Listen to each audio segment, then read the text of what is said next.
Bob is here with his better half, Kim. Bob and Kim were childhood sweethearts in Honors Ferry. Kim decided to see the world.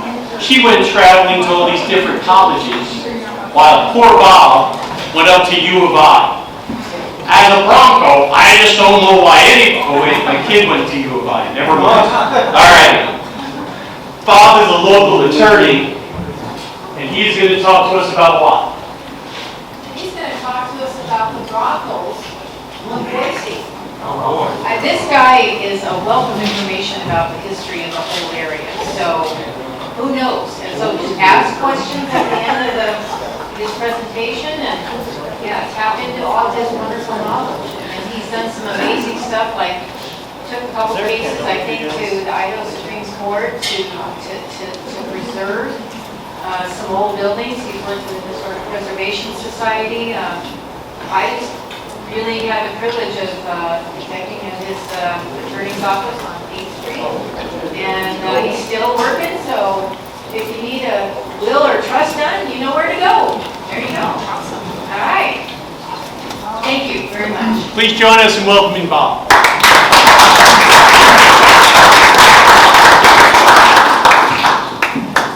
We're going to go through this in a relatively fast portion.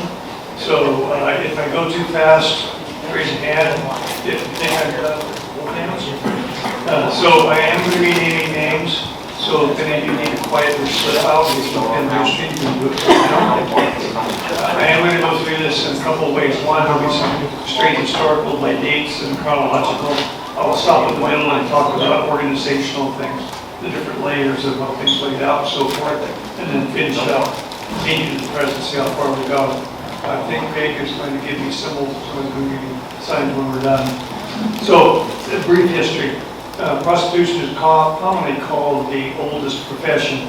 I think it's more likely attorneys. At the beginning of the world, according to the Bible, was chaos, and that's us. So, despite that, I've always had some conflicting views on sexuality in women, which led to the psychological theory that went on of war conflict. And women had to either be cured to the point of sainthood or totally want nothing in the middle. But then we ended up with the heart of gold idea that was Kitty and Dunlop on the Gunsel, for example. And that became a pretty enduring thing in our culture. Jewish folklore had some interesting stuff. This is more on the mystical side. Lilith, that we've probably never heard of, that was a figure in Jewish mythology that started in the Babylonian Talmud, 35th century BC. She's a dangerous demon of the night, very nasty, steals babies in the night, and so forth. Later, she got more developed in the satirical book, Alphabet of Sirach, 700 to 1000 or so AD. She appears as Adam's first wife, created at the same time as in Rosh Hashanah, and from the same dirt descent, not from the rib like Eve.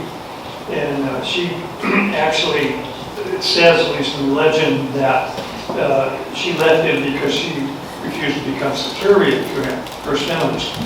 And then she wouldn't return to the Garden of Eden because she had had certain relations with the archangel Shemiel. Very weird. And we'll stop with that. Rahab of Jericho, of course, was in the lineage of David and Christ. Tamar in the Islam and the Shin in the garden. I do talk some fundamentalist Islam, and it's an interesting story, totally different. Kim will tell you I never go into the bunny trail, so I'll try. So we started with July 1863. July 5th of that day, the local fort is established, Colonel Picnic Luganville, wonderful name. And there was a restaurant downtown called Luganville's named after him. He and a company of soldiers started Fort Boise. That was mainly for Indian protection because this was the traditional rendezvous point and sacred burial ground, actually Kimball Rock and so forth. Those are shown, Danny, and there were also wars with sheep rearing Indians who primarily the Wahis, they called sheepies because they followed the bighorn sheep. They planted in Boise City on July 7th, 2 days later. It was next to the fort, and the first buildings were in what now is 7, which is now Capitol and Maine.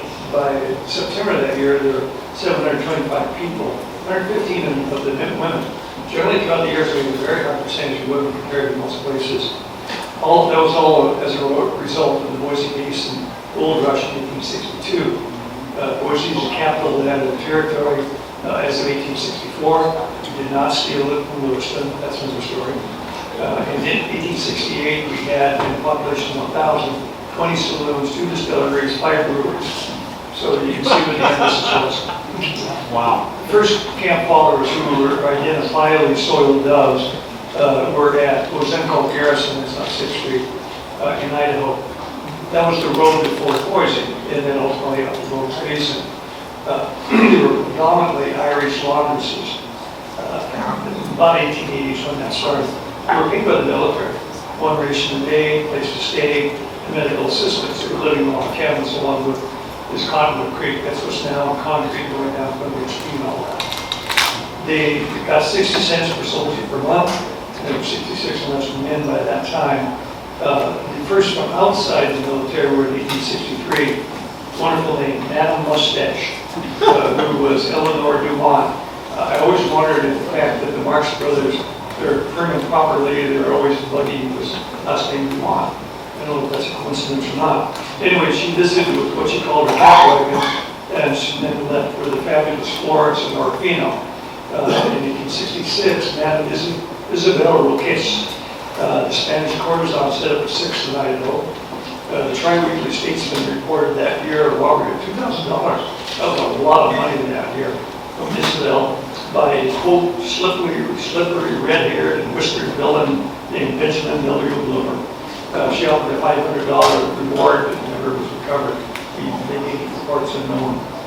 In 1868, we started now Chinese brothels. They were actually licensed by law, taxed at $50 per month. You'll see a common theme here as we go through some of the things that happen, especially with city councils and such. By 1871, there were a dozen tenements. I had 6 in Idaho that were destroyed by primarily owned by Sullivan B. Anthony. They were all Chinese, 20, 50 cents each, and 15 a night, which sounds to me horrible.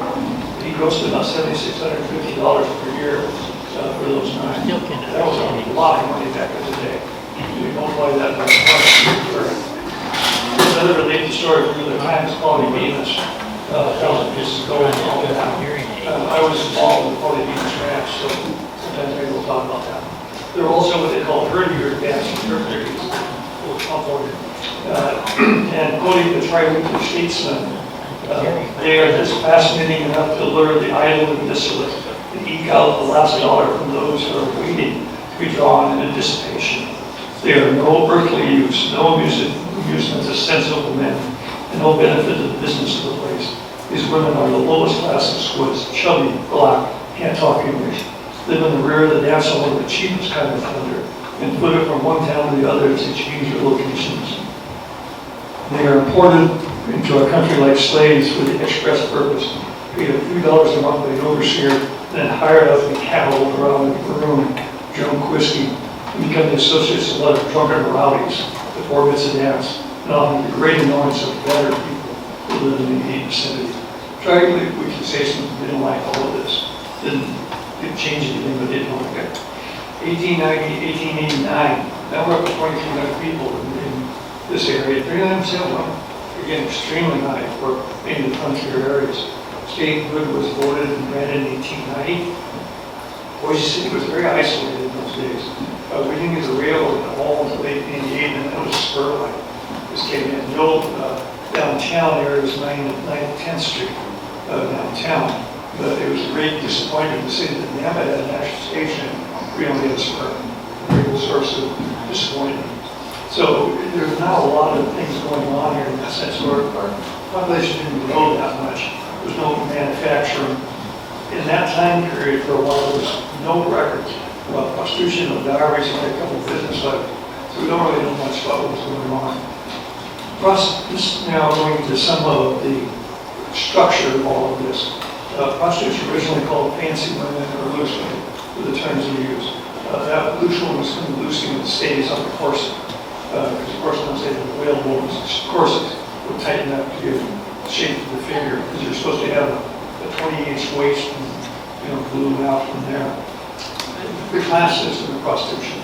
A mistress or madam might just own or supervise, could work, but mostly didn't. Next down was powerhouse work, usually very nice buildings, great food, and piano play. I play piano. I wouldn't have had a job at that piano. Usually to entertain higher class businessmen and politicians. The woman was pretty sophisticated, often speak a couple languages, and knew how to set a proper table, with all the niceties and all the correct silverware laid out, and good wines and all of that. But it was a crib. That was way down from that. That was a small room with a little more than a bed. It was sort of working class, pretty nasty and personal, very dirty, a lot of crime, a lot of disease, and street walk. That was the last step of the ladder down. They were often dying, were sick, high crime rates, a lot of suicides. In towns like Boise, most poor young unskilled immigrants were daughters of immigrants. One in 61 became a madam, a few madams became really rich and famous. The nationalities here were mostly Spanish, Mexican, Chinese, Japanese, Indian Americans, Black, Irish, Scottish, Belgian, German, English, Norwegian, Swedish, Italian, French, Russian. Very wide base of things. But at that time, the ruling in Boise was very much standard white Anglo-Saxon, etc. So they were seen as outsiders. It was very difficult for them to get into the social structure. It would have to be by marriage, and that would have been pretty much social death for everybody. So it was at the very class-conscious time. The early Chinese workers that came here were single men, and so they were courting Chinese prostitutes to maintain workers, so again, polygamous and so forth. It was controlled by whites entirely until 1870, and then the Chinese moved in and took over. So from that time on, all the Chinese prostitutes were run by Chinese owners. Same for Japanese, Jews, etc. Those were all controlled by the same ethnic background. And that was for railroad, irrigation, canal construction, mining, shepherding, and so forth. But the Basques tend not to have any of that. And they had out a little bit east, they had what's called Spanish Village. Because there's Boise, there's some key Basque and Spanish. It was kind of a depression area, and they had tents and other buildings that was that. I lived in that when we were in town. There were a lot of campaigns in Boise about prostitution. There was a battle of Victorian ideals. There were regulationists and anti-regulationists. Doctors divided between those. Most of them saw it as a necessary evil, and therefore needed to be regulated for health. So clergy saw it as great all in one, should be eliminated. So there was constant ongoing between those two groups.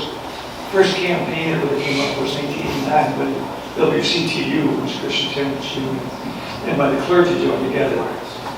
In September of that year, at the end of the WCTU convention that was here, there was a grand jury that was impaneled and issued 23 indictments against both keepers and habituates of dens of prostitution.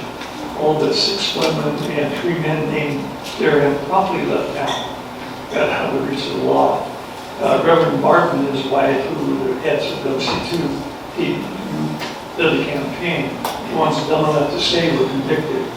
And then the statesmen again, guilty as charged, where the red lights have flashed their signal of hell, 444. We have no idea what 444 means in that. I think I know the Bible pretty well, it's not in there. I can't find anything in any other paper that talks about 444. It has something with it, it's a street address or whatever. You guys are all tied into this stuff. If anybody knows what 44 means in 1889, let me know. Anyway, in all these years, I learned the simple, the physical, and moral down, henceforth from every window, from lintel and doorpost, in colors of living fire, shall stream upon the eye, conscious that a young man who passes that way in the morning, guilty is charged. High above and over the Idaho street from 6 to 9, in Lee's Alley, spawning it like a rainbow of God's promise, and lights the vivid light, till all danger of the return of the veil is past, to believe the words of the jurors, guilty as charged. They had a lot of interest with newspaper stuff in those days, kind of bland these days. So that went forth, and then in 1892, now we're up to 4,400 people in Boise. City Hall was built. That's one of the greatest tragedies in Idaho history. They tore that stupid thing down. Great Richardsonian Roman, Richardsonian Romanesque building, the only public toilets in Boise. And they tore it down to be a skag in the parking lot. A great loss. Street cars were then 1 year old. We lost those in 1927, when his car dealers didn't want people to get cheap transportation. Would have been a great tourist attraction. An auditorium was built with the little lad across the street, and they started to reform, which they did not by limiting prostitution, they just ghettoized it. They put it in certain areas. They also formed the Boise City Law and Order League to institutionalize and commercialize it. And the statesman, again, the bucket of blood, that was natural place, gave a dance last night. All the dens in town, blear-eyed females gathered to dance with soggy-faced tin horn. The revel being participated in by some young men whose fond parents no doubt thought they were tucked away in bed. The curtains of the den were drawn, but from the recesses of the place, the screech of the music and the voice of the caller could be heard. While ever and anon, the lull would occur, during which the crowd would tear the bars, pour vile liquor into case-hardened stomachs. It was a hard crowd gathered together in a tough place for a wild orgy, and all in the main street of the capital of the state of Idaho. So, the owners in those days, of course, Davis Levy, alley bounded by Idaho, Maine 6 and 7, called Davis Alley. Most of the cribs in that area, so very cheap. Also, C.W. Hemingway, Harry Leroy, keep being gas Dave, but that's my ancestor is. James Bush owned the Central Hotel and a whole bunch of other areas, but he built Bush Mansion. That's behind Boise High, big fancy museum, big fancy mansion there. That was built with 100% for prostitution earnings. That's why I'm naming names. If you're related to Bush, sorry. He died and left the whole thing to his wife, Ellen, who was the daughter of the Statesman's older editor and publisher, Judge Ellen Kelly. And she kept right on running the houses. Judge Ellen Kelly was not amused, and he spent most of his time in the editorial pages ranting against his daughter. She should be shot, she should be jailed, all kinds of good stuff. So, unfortunately, her sister Kate was married to Jason Perall, who was part owner of the Statesman, who kept telling Judge Ellen Kelly, shut up. So, at that time, the police chief and his deputies were actually ousted for drinking and prostitution. That's a common theme. The 1896, they formed what they called the Whitechapel, named after the London district around Levi's Alley. And that whole area was where you were supposed to have all the prostitutes. The Reverend Charles Crittenden then established the Florida House of Fallen Woman at 113 North 13th. And the main owners at that time, John Broadbent, the Broadbent building downtown, he had the Starling Rooms, and that was 100% prostitution. He died in 1922 as a millionaire miser. Never spent back on anything. So he left a lot of money to somebody. Charles Grant owns a big, and of course Ellen Bush, until she died. 1901, Levy and Rodney were actually charged. The mayor and council hastily intervened, and the charges were dropped. Way too much money coming into the city. In 1901, October, Levi was murdered by George Levy, no relationship, who was a pimp. He was probably framed, actually, probably didn't actually murder him, but he was convicted and then later pardoned by Governor Hawley. And the Levi heirs demanded ouster of prostitutes because they wanted the property to be worth more. And Major Moses Alexander decided to make a whole clean sweep of the disorderly houses in Boise. So the Chinese Masonic cult was big at that time, the Chinese prostitutes. And they thought the prostitutes were in general just too brazen, too visible. That was held by a 4-3 vote of the city council that they held at midnight on the 31st of January 1902. They were all closed. Then, all of the cribs were allowed to reopen under new regulations, which they also passed in the middle of the night. There was a lot of fine and taxation money to the city. Actually, that year, all the $600 of the police budget for the year came from prostitution. So, think about it. 1903, James Hawley just happened to be the attorney for Ellen Bush and other owners in the area, defeated Moses Alexander for mayor. And again, surprise, Levis Alley expanded under police supervision and taxation. And that continued under Mayor James Penny. The high price now, we're up to $5 and now $100 a week or so, lowers to $3, $50 a week, so they paid cribs $1, $25 a week as far as the fines.